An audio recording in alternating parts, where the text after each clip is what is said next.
Nous entendons la volonté de Dieu pour nos vies à travers ces quelques versets de la première épître aux Thessaloniciens.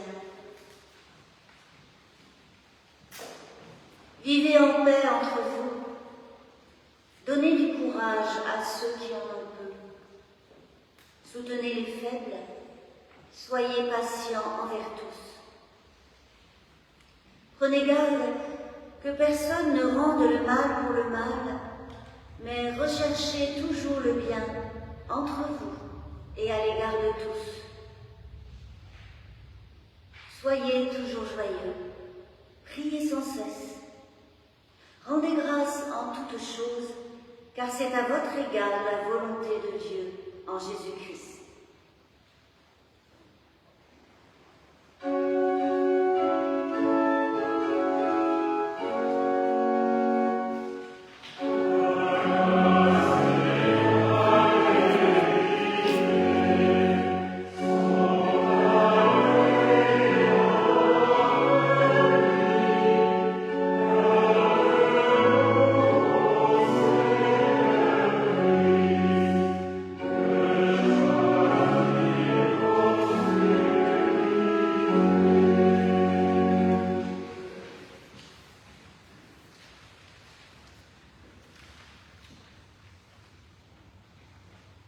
Je vous invite à entrer en prière, en descendant dans nous-mêmes, en nous présentant humblement devant Dieu.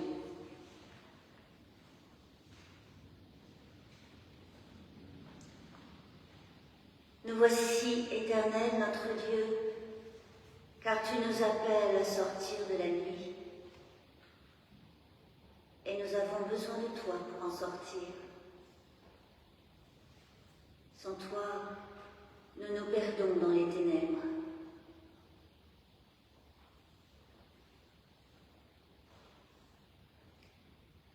Au temps où le découragement vient à profusion, à cause de l'état de la terre, à cause des rapports de force entre les personnes, entre les groupes sociaux, à cause de l'égoïsme en nous, nous voici pour te prier. Pardonne-nous et aide-nous à continuer d'avancer en espérance.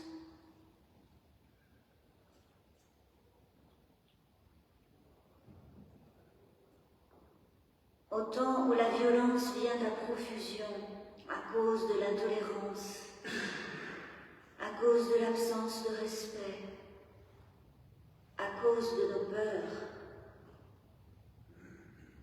nous voici pour te prier. Pardonne-nous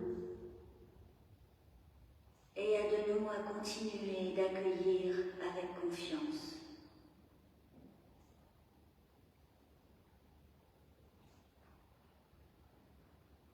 Au temps où l'oubli vient à profusion, à cause de l'amour qui s'use, à cause de l'accélération, de l'immédiateté, à cause de nos vanités, nous voici pour te prier.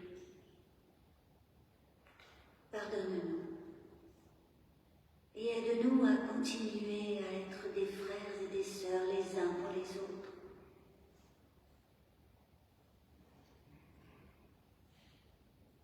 Amen.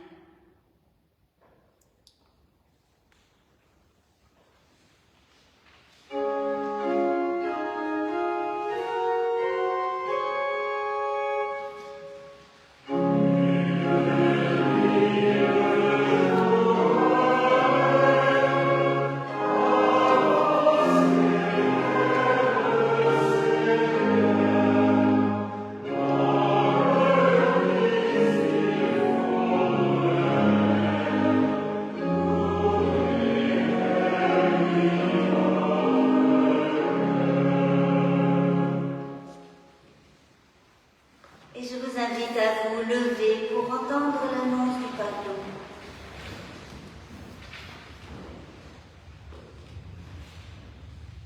Il est venu et il vient, le Christ du Dieu de grâce, pour faire sortir au plein soleil de l'Évangile les existences, les désirs paralysés au pays de l'ombre. Il est venu et il vient, le Christ du Dieu de grâce, pour sceller une alliance par laquelle Dieu et l'humain sont unis malgré tout et pour toujours.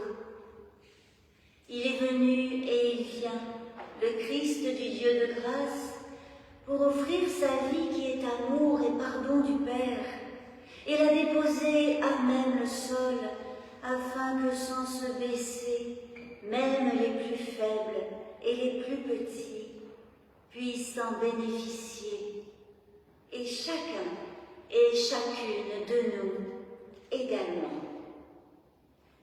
Réjouissons-nous avec le cantique 173, nos cœurs te chantent.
Et avant d'ouvrir les Écritures et de lire, nous prions.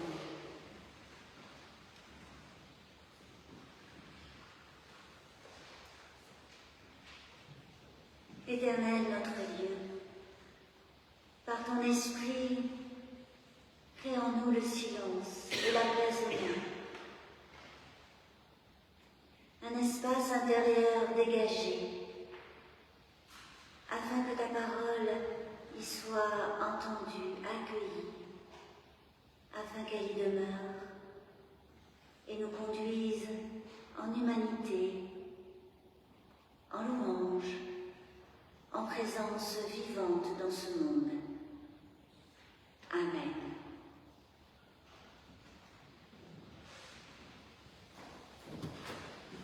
Le texte que nous allons méditer se trouve dans le chapitre 12 de la lettre aux Romains, les versets 1 à 8.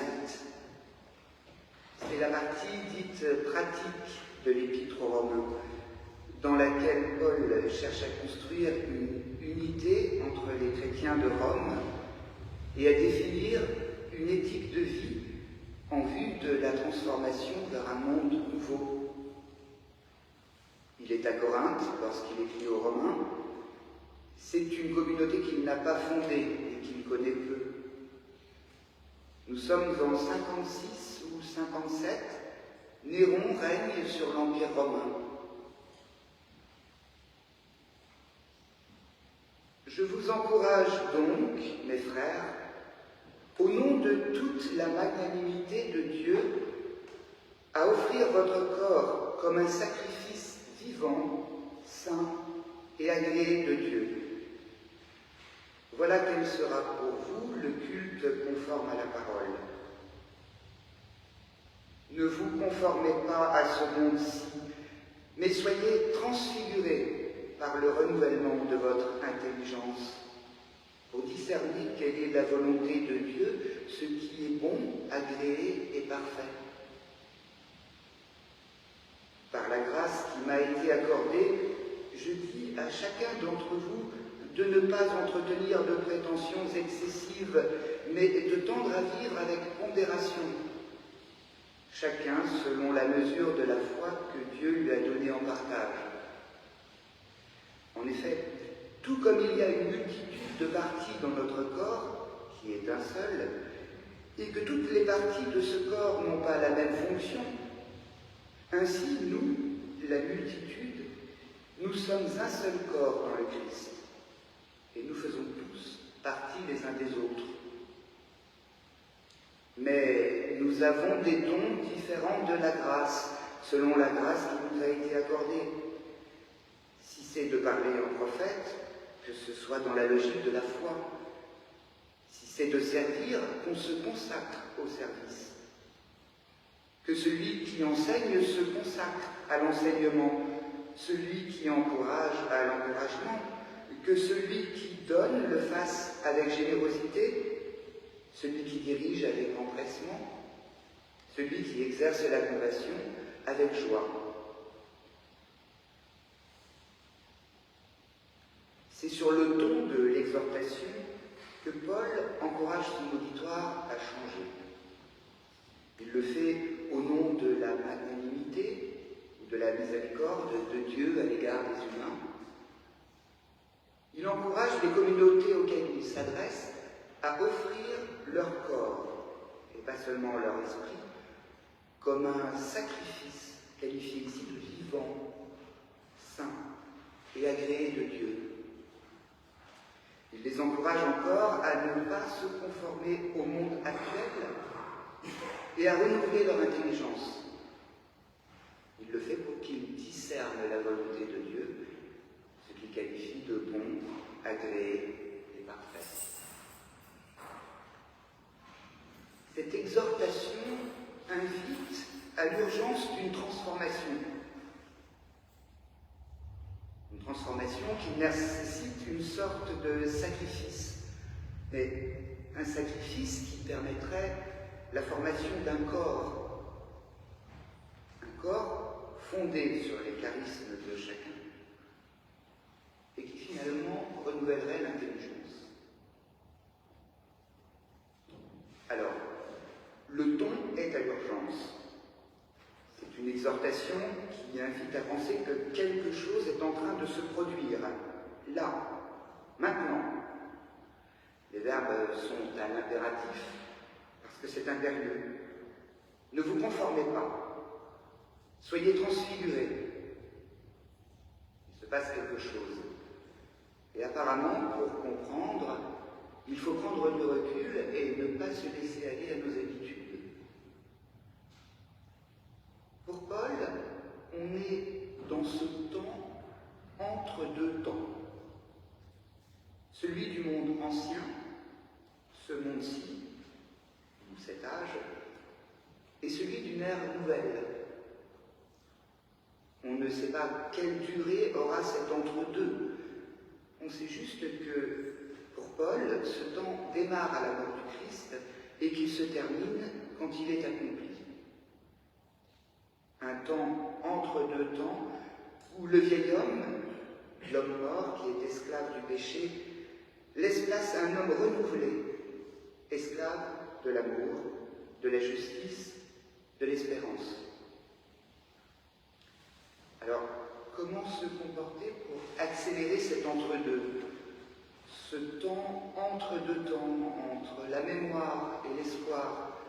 Comment être ensemble pour vivre ce temps de maintenant, ce renouvellement? Pour y parvenir, Paul nous invite à réagir et à penser autrement. D'ailleurs, il ne s'agit pas de seulement réagir en pensée, puisqu'il nous encourage aussi à offrir nos corps comme un sacrifice vivant. De quel sacrifice s'agit-il? Comment nos corps peuvent-ils servir Dieu? Et quel est le rapport avec le renouvellement de l'intelligence auquel Paul appelle son auditoire? L'exhortation à offrir son corps comme un sacrifice peut paraître choquante à notre époque, et au 1er siècle aussi d'ailleurs. Mais cette notion est parlante à l'époque parce que, par exemple, dans le judaïsme ancien, la pratique de sacrifice au temple était courante. Elle faisait partie du culte. Mais il s'agissait évidemment de sacrifices d'animaux. Alors, sacrifier son corps, ça paraît très provocateur. Paul inciterait-il les chrétiens à souffrir? Paul, qui porte certainement sur lui des traces visibles de la souffrance, marginalisé, emprisonné plusieurs fois, maintes fois battu, menacé de mort et probablement assassiné à Rome, on peut dire que Paul en a fait des sacrifices. Et au sens propre, pour ses missions, il a pris le risque de mettre son corps en jeu. Mais peut-être que ce n'est pas cela. Parce que lorsqu'il parle du corps, Paul ne parle pas du corps matériel, de la chair et des os. Paul ne fait pas de distinction entre le corps et l'âme. Pour lui, le corps, c'est tout l'être au monde de la personne, sa présence vibrante au monde. Le corps qu'il engage ici, c'est la totalité de l'être. Alors non, ce n'est pas au martyr qu'il encouragera les Romains. Au contraire, par cette demande qui ne va pas de soi, il les encourage à penser autrement. Il utilise cette notion qui leur parle comme une métaphore d'un dévouement, d'une vie où tout son être est tourné vers la volonté de Dieu. D'ailleurs, il aide aussi cette métaphore avec l'adjectif vivant. Offrir son être tout entier, plutôt qu'un autre objet sacrificiel, signifie alors un don de soi, une façon de rendre vivant leur corps qui est bien plus qu'un corps fait de chair. Paul utilise encore cette métaphore du corps, mais différemment, pour changer la représentation que la communauté a d'elle-même dans son organisation. Il faut dire qu'au 1er siècle, encore une fois, cette rhétorique est courante, et la métaphore peut être parlante pour son auditoire. À la même époque, par exemple, Sénèque l'utilise pour décrire le règne de Néron. Le corps est entièrement au service de l'esprit, la main, le pied et les yeux remplissent leurs devoirs et la peau et sa protection. Cette masse illimitée est rassemblée autour de l'esprit vital d'un seul et est contrôlée par son esprit. La multitude s'écraserait et se briserait si elle n'était pas retenue par ses conseils, car il est le lien qui unit l'État. Ici, il n'y a pas de doute sur le fait qu'il y a une tête sur le corps. C'est l'empereur qui assure l'unité de l'État, et la métaphore ne sert qu'à renforcer le pouvoir hiérarchique. Mais dans la métaphore de Paul, en revanche, il n'est question que du corps et de ses membres en interdépendance. D'ailleurs, dans les versets suivants sur les charismes, c'est-à-dire la manifestation des dons de l'esprit, ce qui nous est donné et qui fait aussi qu'on se sent en phase avec ce qui inspire nos actes. Dans ce verset sur les charismes, Paul insiste sur la diversité des fonctions des parties de ce corps et aussi sur le fait qu'il n'y en a pas de plus insignifiante, de plus importante que d'autres. Ce sont des fonctions, pas des positions statutaires de service d'office. Charisme, ça n'a rien à voir avec une position charismatique de leader. D'ailleurs, Paul prévient aussi l'arrogance des prétentions excessives pour vivre avec pondération. Une manière pour lui d'insister sur le fait que la grâce est donnée et jamais gagnée. Elle nous oblige. Ce à quoi Paul encourage alors, c'est à servir en fonction des dons de chacun.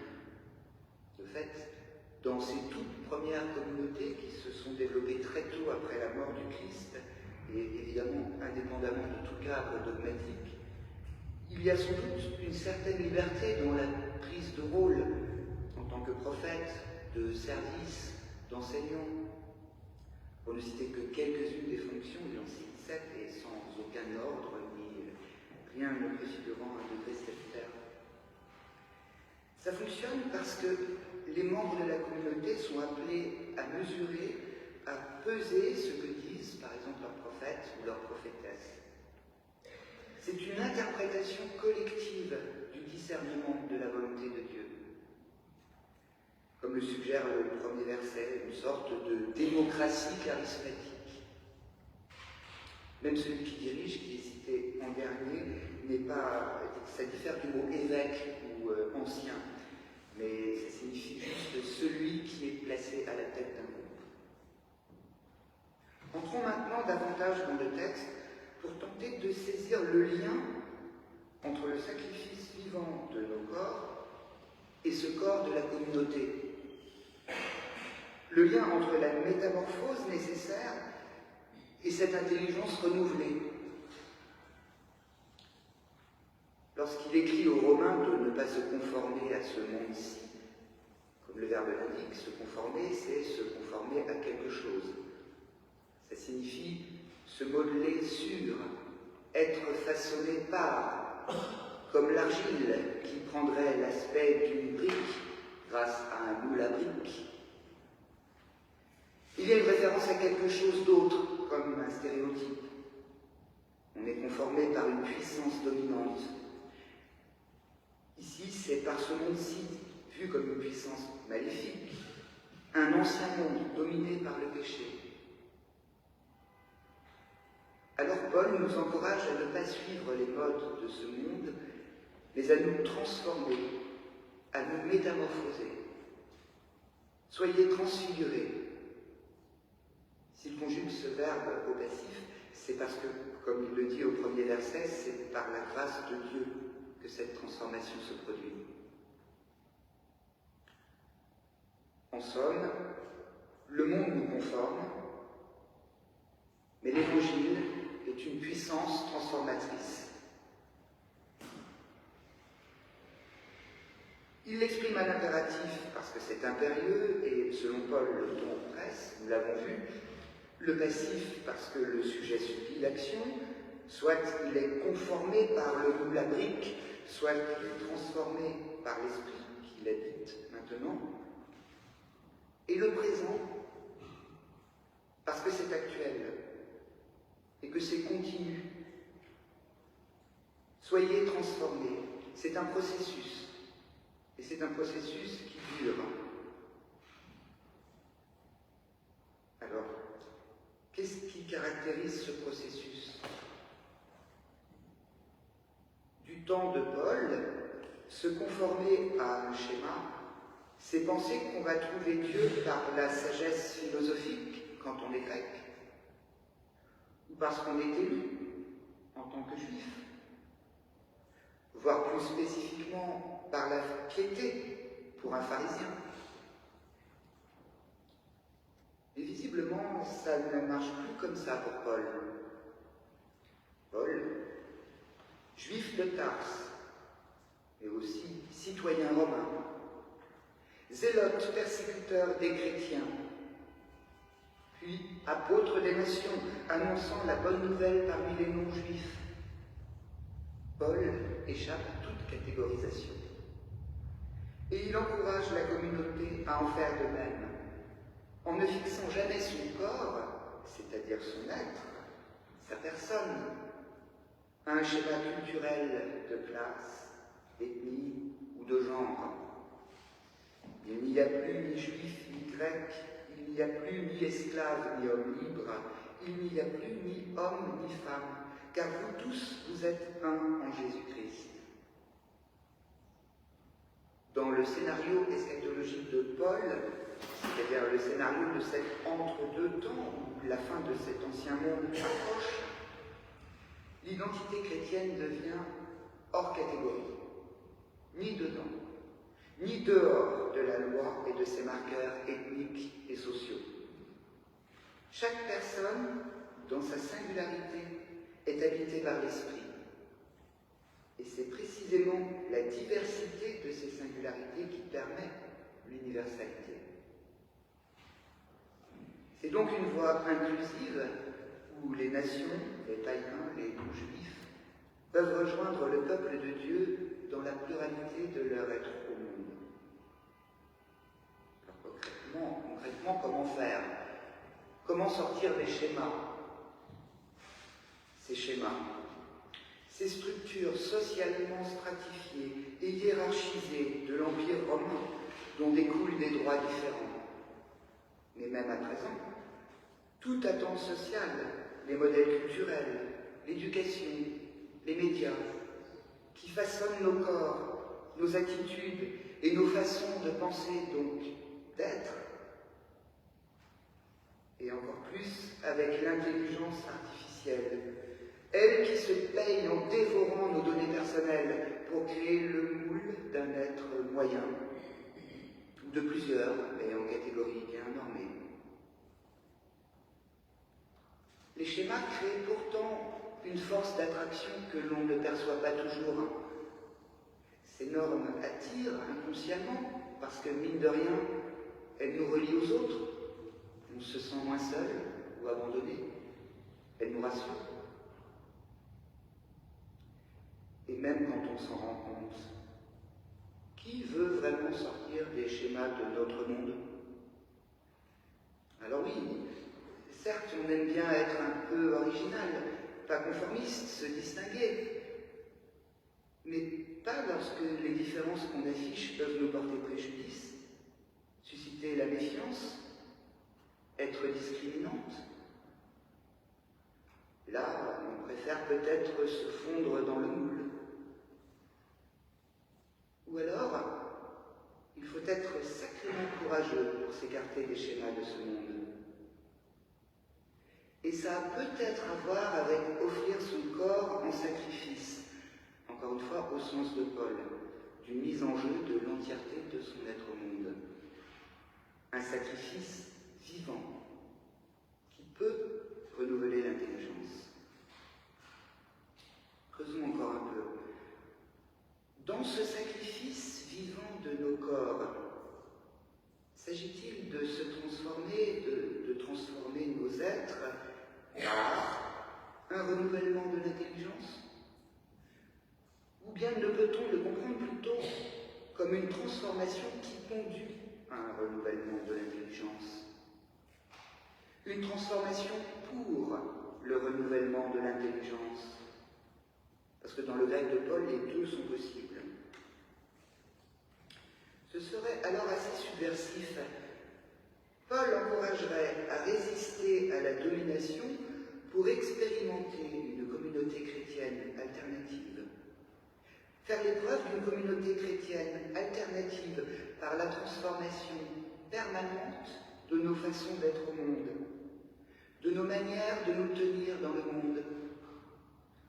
Paul encouragerait les chrétiens à se dérober incessamment des schémas qui les captent, à se libérer de l'assujettissement aux normes ambiantes, afin que de cela découle une nouvelle façon de penser, une nouvelle intelligence et la reconstruction du monde selon la volonté de Dieu. Et ce qui donne ce pouvoir d'agir transformateur, c'est l'Esprit, par le moyen de ces dons, les charismes dont on a parlé. Cette inspiration qui vient d'ailleurs que de nous-mêmes, mais qui agit en nous comme une puissance transformatrice. En quelque sorte, nos corps seraient le lieu d'une expérience visible et singulière qui change notre façon d'être ensemble. Singulière, mais pas isolée. Car c'est bien à une communauté que Paul désire unie qu'il s'adresse. Dans notre corps qui est un seul, il y a une multitude de parties.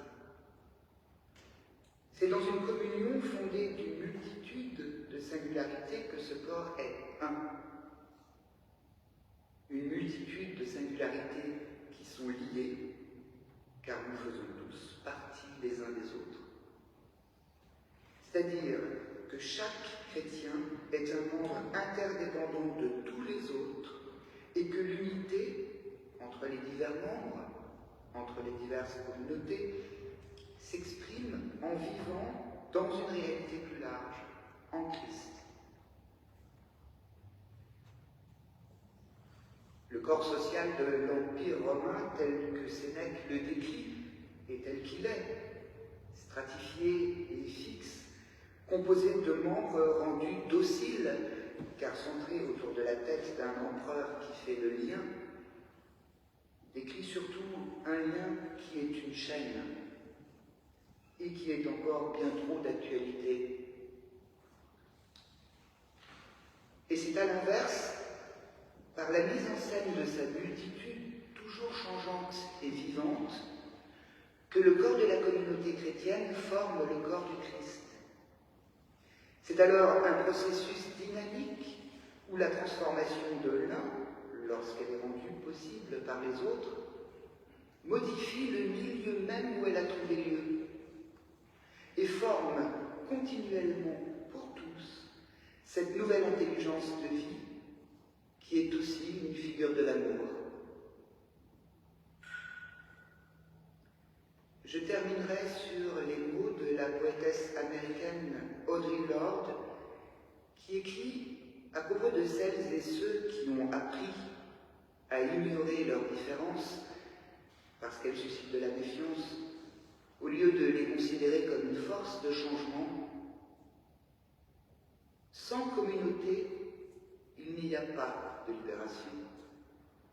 Seulement une trêve fragile et temporaire entre un individu et ce qui l'opprime. Cependant, la communauté ne doit pas nous faire abandonner nos différences, ni prétendre pathétiquement que celles-ci n'existent pas. Paul nous encourage au contraire à créer ou entretenir le dynamisme d'une communauté chrétienne polyphonique, en ayant chacun, chacune, le courage d'être et de rester un dans la multitude.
Je vous invite à vous lever, à vous associer du cœur, de l'âme, de l'être à cette confession de foi.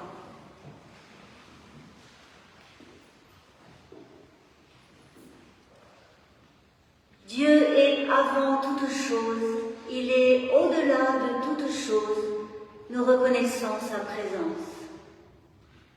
Dans la libération de l'esclavage, de l'exil, dans l'inspiration des prophètes, dans les vies d'hommes et de femmes, dans l'histoire de peuples, fiers de leur puissance ou se débattant dans leur faiblesse, nous reconnaissons sa présence. En Jésus de Nazareth, dans sa compassion pour les exclus, dans son pardon sur les erreurs, dans sa proximité envers les pauvres et les affligés, dans sa vie consacrée aux autres, sa vie brisée par l'indifférence et le mépris, lui, le Christ relevé dans la gloire d'aimer et dans l'éternité, nous reconnaissons sa présence. Avec les innombrables hommes et femmes qui l'ont loué avant nous, avec les prophètes et les apôtres, les disciples et les témoins, par le souffle qui soulève les existences et travaille au plus intime des humains, nous célébrons la fidélité de sa bonté et de sa compassion et la puissance de son dynamisme vivifiant. Amen.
Alors, voici quelques annonces pour ce dimanche 8 décembre. Après le culte, dans la salle vitrée se tiendra l'Assemblée générale de l'association culturelle du Foyer de l'Âme, celle qui organise les visites, les voyages, le ciné-club, etc. Et donc, Jean-Paul, qui est là-bas, son président, et les membres du bureau, eh bien, nous attendent les membres de l'association, donc après le culte. Comme tous les dimanches, c'est la collecte au profit de l'épicerie solidaire de la Croix-Rouge, pour laquelle il y a une annonce particulière à faire aujourd'hui. Françoise, je te laisse le micro.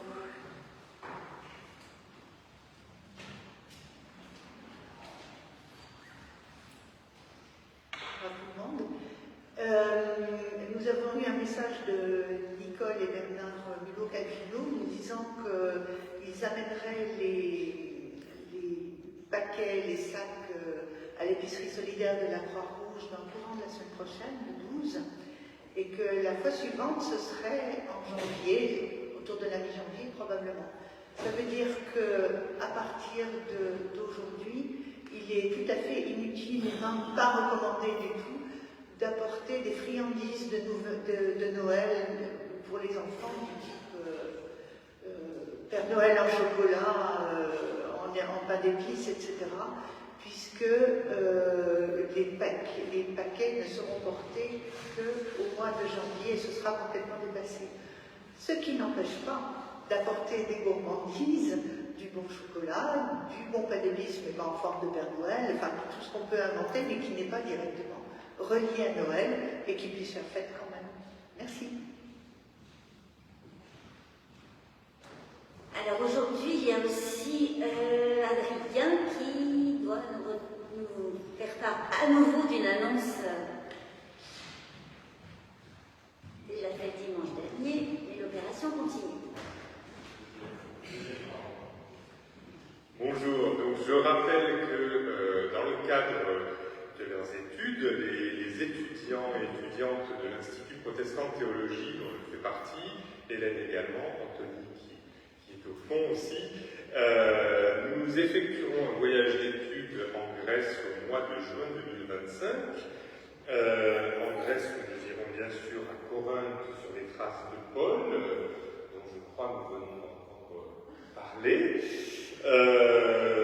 Nous nous intéresserons à comment les gens vivaient-ils et intégraient-ils le message du Christ à leur vie et leurs habitudes religieuses. Au niveau des météores que nous visiterons également, comment se sont développées les premières communautés monastiques, quel fut leur rôle, et Épidore que nous visiterons également, quel lien entre salut et guérison dans l'Antiquité, Épidore et Delphes, pardon, et comment le christianisme a pu prendre en charge les besoins médicaux des gens. Donc nous effectuons ce voyage autour du 10 juin. Dans ce cadre, nous recherchons des financements complémentaires pour réduire les frais, et comme je l'ai déjà expliqué la semaine dernière, c'est pourquoi nous vendons toute une série d'articles en pré-vente, c'est-à-dire qu'on commande aujourd'hui et on réceptionnera les différents produits le 19 décembre de façon à ce que vous puissiez les avoir avant les vacances de Noël et les offrir. Donc toute une gamme d'articles de 4 à 24 €, des magnettes, des mugs, des sacs, des t-shirts, dont celui que j'ai sur moi, transforme en panneau de démonstration.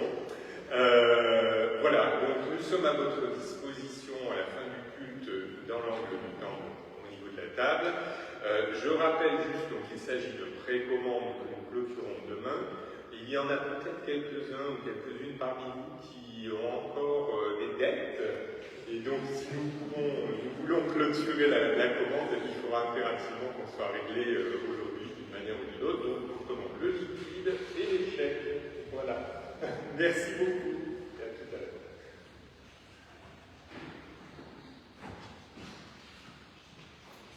Il n'y a pas quelqu'un d'autre qui avait une annonce à faire aujourd'hui?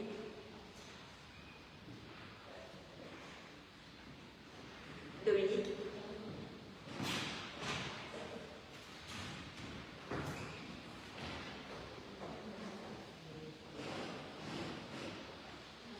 Oui, merci. Ce n'est pas une annonce de demande d'aide aujourd'hui, mais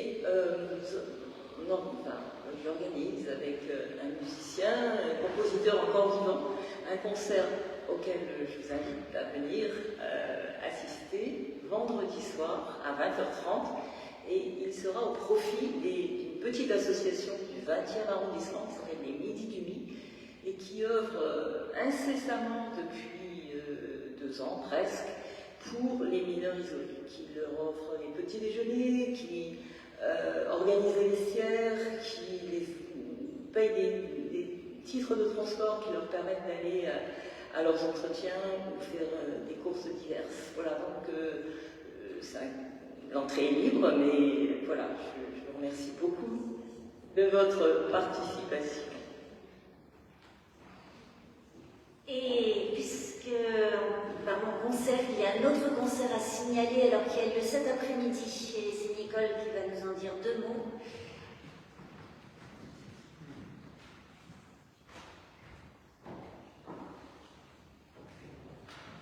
Bonjour.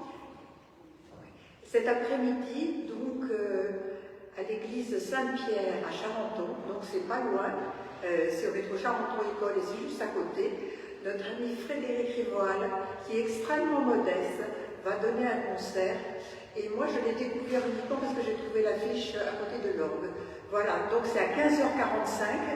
Et si je ne me trompe pas, il y a Bach, Handel et Brahms. Voilà, parce que c'est un orgue romantique aussi, voilà. Donc si certains peuvent y aller, c'est entrée libre.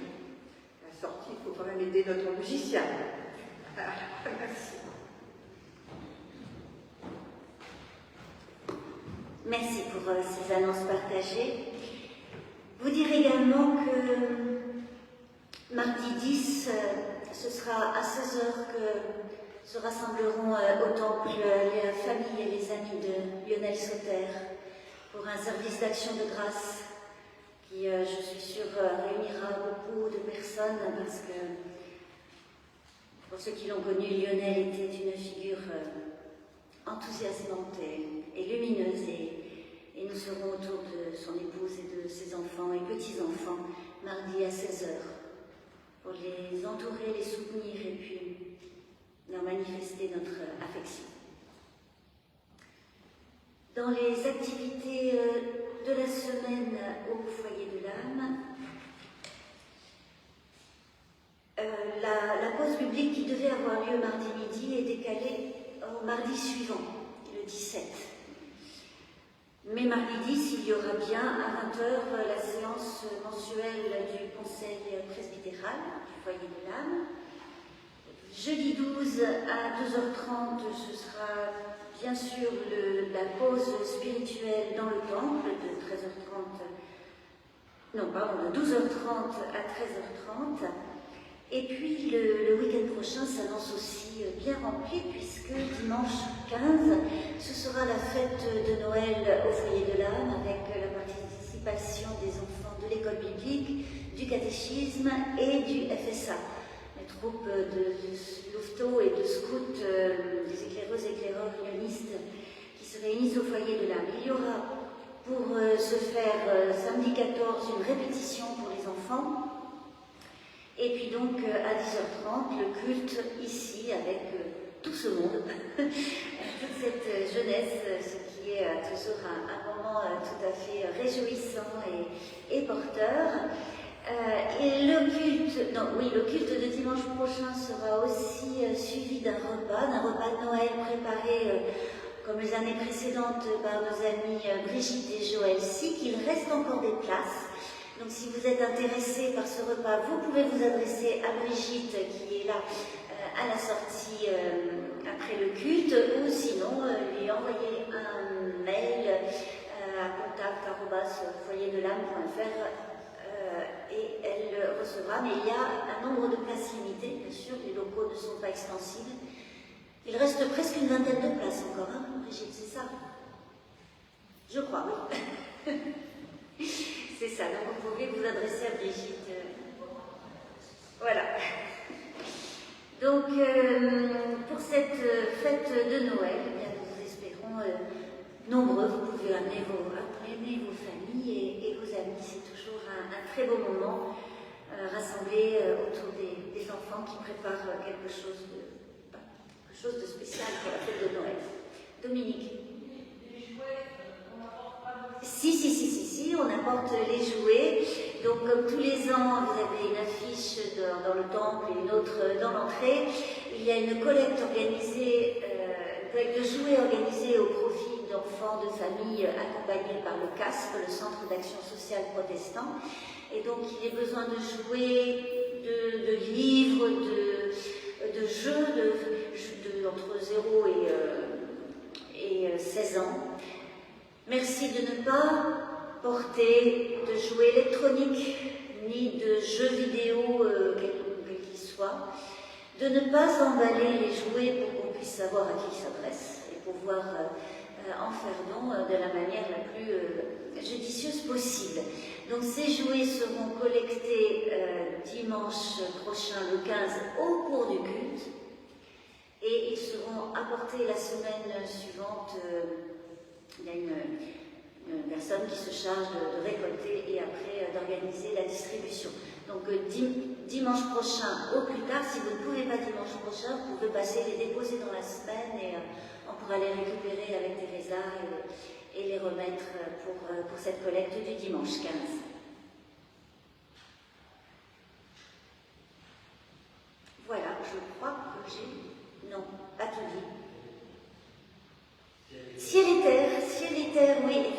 c'est marqué dans mon agenda, Ciel et Terre, 14h30, samedi prochain à 14h. J'ai vu arriver... oui, Sonia, tu veux en dire un mot de ce Ciel et Terre de samedi prochain? Viens ici. Ici. On entend mieux.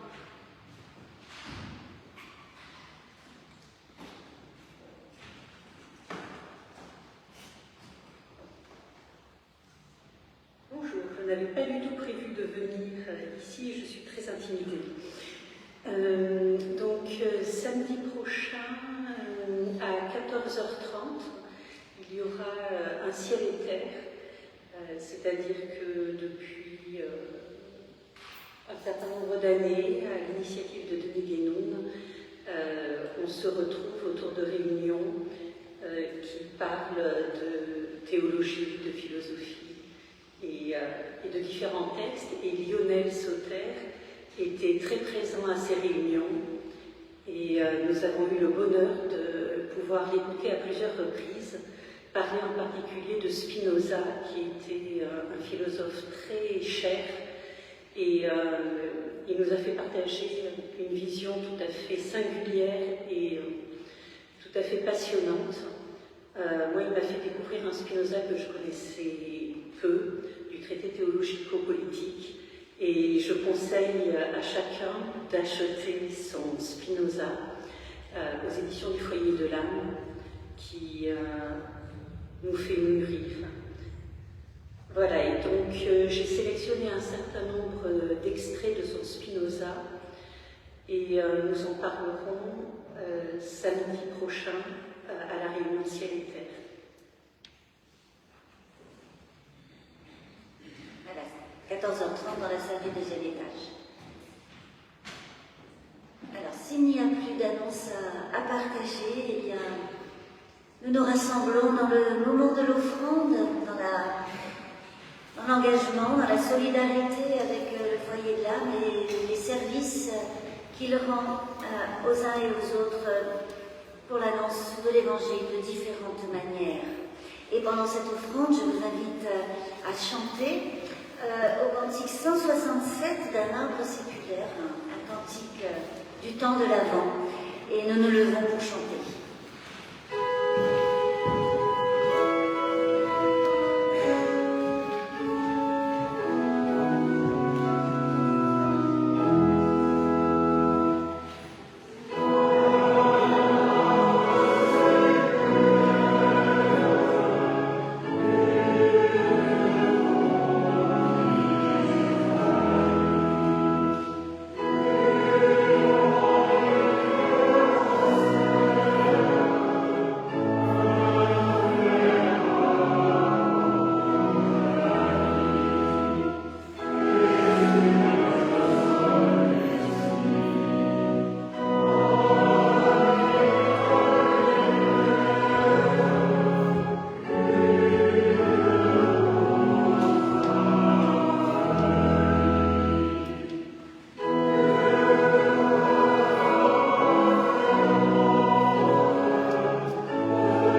Comme à chaque culte, nous voici arrivés au moment de la prière d'intercession dans laquelle nous nous recueillons chacun et ensemble. Et comme il arrive de temps en temps au foyer de l'âme pendant le culte, cette prière d'intercession sera aujourd'hui condensée dans les mots, dans l'actualisation de la prière du Notre Père de la pasteur Guillaume Schreck.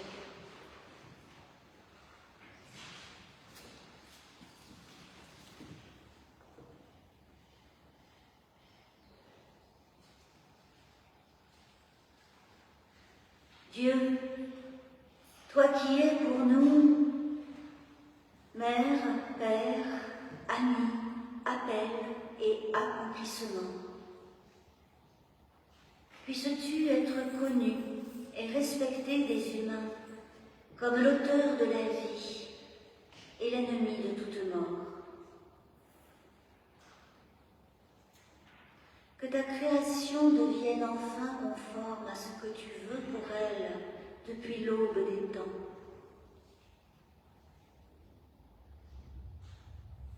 Donne-nous le pain, le courage, la confiance et l'espérance dont nous avons besoin pour le jour qui vient. Et comme tu pardonnes nos faiblesses et nos fautes, accorde-nous et l'envie et la force du pardon et de la bienveillance.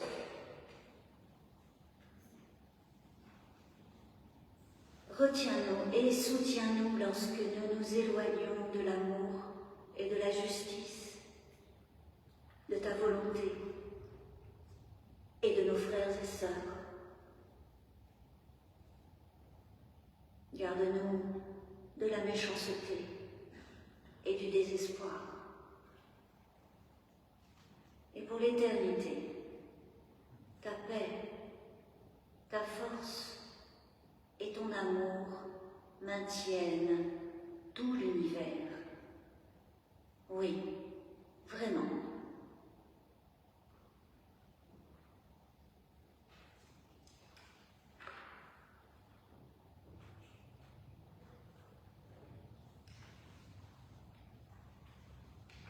Et je vous invite maintenant à vous lever pour entendre l'exhortation. Nous chanterons le dernier spontané avant la bénédiction. Et comme exhortation, entendez à nouveau ces deux versets du 12e chapitre de l'Épître aux Romains. Ne vous conformez pas à ce monde-ci, mais soyez transfigurés par le renouvellement de votre intelligence, pour discerner quelle est la volonté de Dieu, ce qui est bon, agréable et parfait.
Amis, frères et sœurs, l'Éternel vous bénit et vous garde.